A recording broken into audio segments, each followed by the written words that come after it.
I'm back with another video. And this time I wanted to talk about a scene that I felt could have worked if they had done it differently. And so let's talk about that. But before we do, I wanted to make mention one of the notes that my mother made is she did not like the actor for Elrond. Like she really didn't. And so, like when she talked about not liking any of the characters, she really thought that the actor for Elrond was miscast. So yeah, there is that, and I just wanted to say that. But the scene that I thought that worked, and you know, one of the reasons that I really did not episode one. But one of the scenes that I thought could work is that fortress scene when they are in the tundra. So if you take Galadriel out, because I really thought you should take Galadriel out, I liked I liked the assistant guy because you can tell that he was good at presenting his frustration with. And so, like if you were going to keep Galadriel in the scene because you felt like you had to have Galadriel, like she would have had to have been diminished in a much more diminished capacity. And reason being that that scene, when you have tired elves and you are searching for Sauron, you've searched for 1,000 years and you have not found anything, and you suddenly, find yourself in front of a fortress. Like that is a chance for us as the audience to explore. Like it really is a chance. And so it goes to what would be good telling. Like we should have seen the elf looking around. We should have been able to explore it with them. There's that cave troll in there. So there should have been a sense of tension and danger because you're in this place. You know it's a place where Sauron and the orcs could have been. You know that it's possible that he existed. And so could this be the place where maybe they're hiding? There should have been tension because every place that we would go, there should be that bit of tension. And like that tension really lacks. And it lacks because Galadriel is constantly talking. She's constantly talking.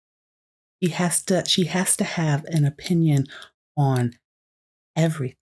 And so, when I'm watching that episode, yeah, not episode, watching that scene, I'm thinking, man, this episode could really be great because, one of the criticisms I had is that if you didn't know who Sauron was, you know, because either you read Tolkien's work or you saw the movies, if you didn't know who Sauron was, you don't really have a reason to be afraid of him. You just know that he was someone who followed Morgoth, but we didn't really have any sense of who Morgoth was. He was just someone who came to Valinor, killed the trees, and then the elves sailed over and fought him.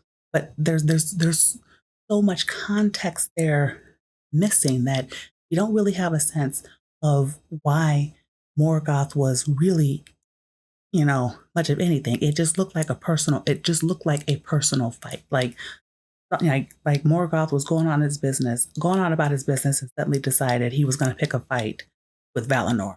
And like that was kind of it. So it lacked, like I felt like what the scene could do was, like I said, create that tension and kind of build up that feeling we should have for, you know, Sauron, like for that rest of the thing, because you're trying to mystery box who is Sauron. And so like if there literally is no tension around the idea of Sauron, we just know that we're looking for him and that's it. And we're looking for him not because he's anyone who's really a problem. We're looking for him because Galadriel has a personal problem. Because in the context of the show, he killed her brother. Therefore, it's a personal vendetta. So it has nothing else to do with anything other than a personal vendetta. And so, even as I say that, it was not something I thought about when I watched the show. But even thinking of it now, like, yeah, that really is a major problem with that's a major problem with the show. The real problem that the real problem with this Sauron thing is that all you have the impression of is that it's a personal fight between Galadriel and Sauron. It's a personal vendetta. Like it's why I don't like. Yeah, it's not good story.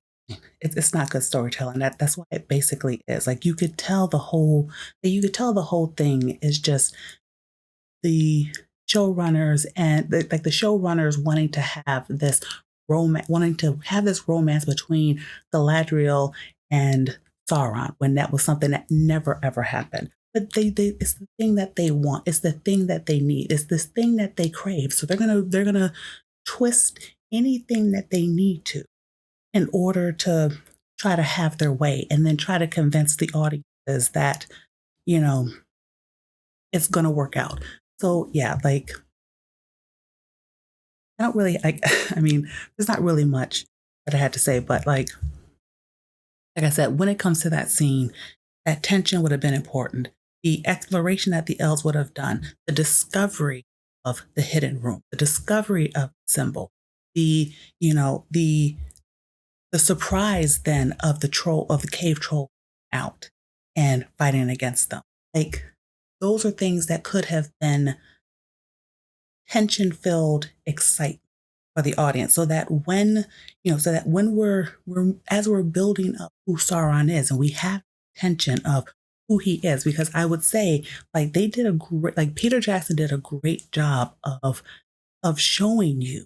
And we didn't have many scenes with Sauron, but you got that sense that Sauron was just like his presence everywhere.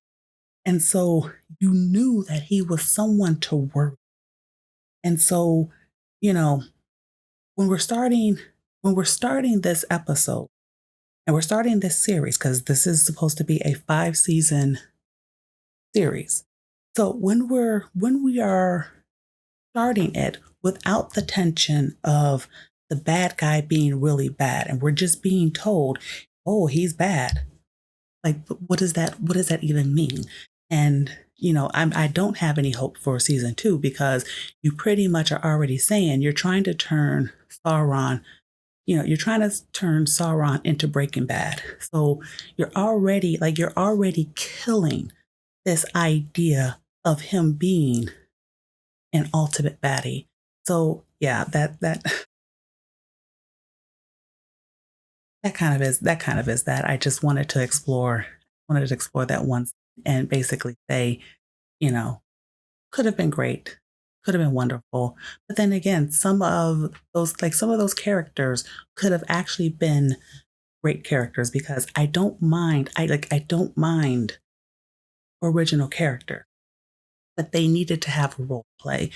And none of these characters had any kind of none of the ones that we were stuck with, none of them felt like they had any role.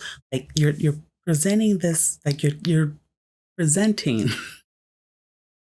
the assistant guy. You're giving us his name, but then he's gone from the rest of the show. And so it basically is, well, then what is this? Then what does he even matter? What does it even matter to get attached to the original characters? We don't know which of the original characters are even coming back for season 2. Like that's kind of a problem because it's a consistency problem. And then we're playing this game of, our main character is dead that you can't kill off because they existed in they existed in the Lord of the Rings.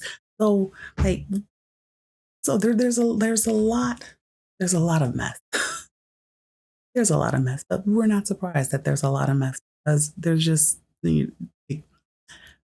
we see it. And so yeah, that kind of is that. And I will let you guys go on about the rest of your day. If you listen to this far, thanks for listening.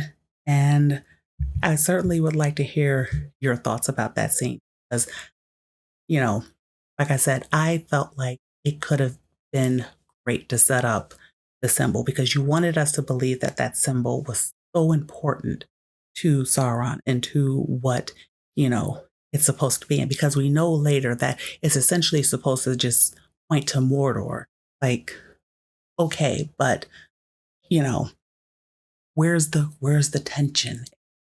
So yeah, like I said, I would love to read your thoughts. And yeah, I'll see you on the next video. Bye.